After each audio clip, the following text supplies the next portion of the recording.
would like to recognize Congressman Deputy Majority Leader Erwin Tulfo. Thank you, Mr. Chair. In reality, Mr. Chairman, I think all these people are lying to their teeth. Kahit napitpitin mo pa yung agbols na mga ito, hindi aamin ito because they want to save their faces. But anyway, I just want to have one question before I will make my final statement, Mr. Chair. Okay, go ahead, I will Congressman. address this to Major General Nartates. Sir, ano po yung standard operating procedure ng chain of command? Like Colonel Guevara, alam niya na mali yung instruction ni General Mariano, who is his superior.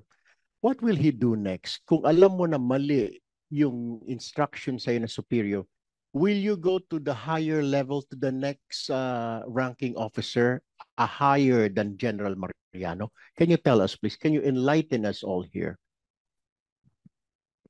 Tama po yun, Your Honor. Kung merong utos na illegal or merong utos na in conflict with the certain policies or procedure, ay dapat magreklamo siya either sa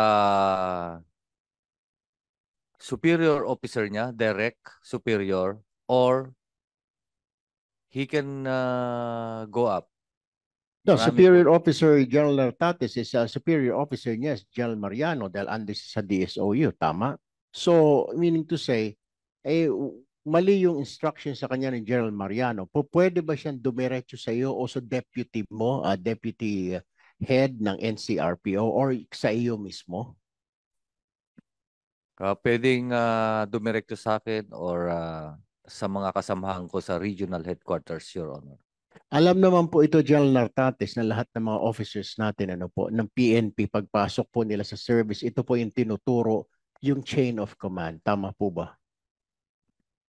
Tama po yun, Your Honor. But in cases na ganito, na involved mismo ang iyong superior or direct commander, pwede kang pumunta sa level ng next level after your commander, Your Honor. Pwede ka rin hindi mo nasundin because alam mo na mali yung instruction. Tama po ba? You won't get in trouble if you don't follow that order. Tama po ba, General Nartates? Tama po yan, Your Honor.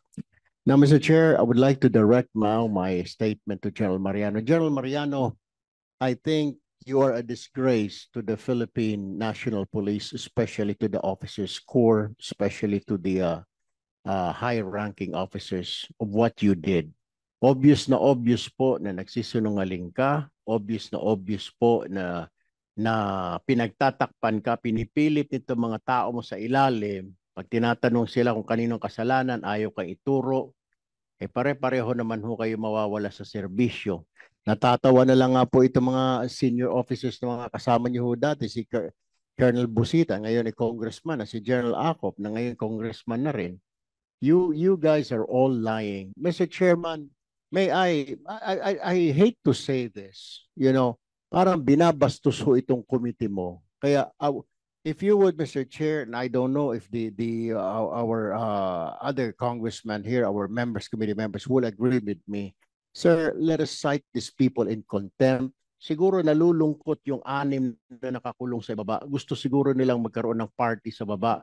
Why don't we, I suggest, isama na ho ito simula kay General Mariano at iba pa mga officers para magkaroon sila ng party mamayang gabi. Mag-party sila doon hanggang sa ma-realize nila nagsisinungaling sila because wala ho walang patutunguhan. This investigation is not going anywhere because they're really lying.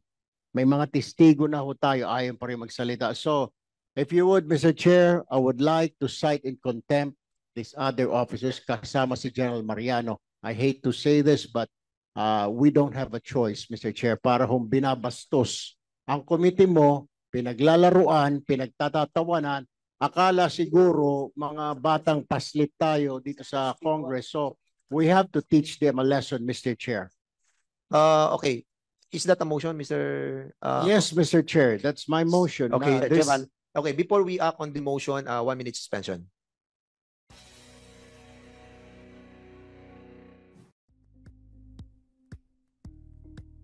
Thank you for watching Politico TV. Please like and subscribe to our channel for more videos.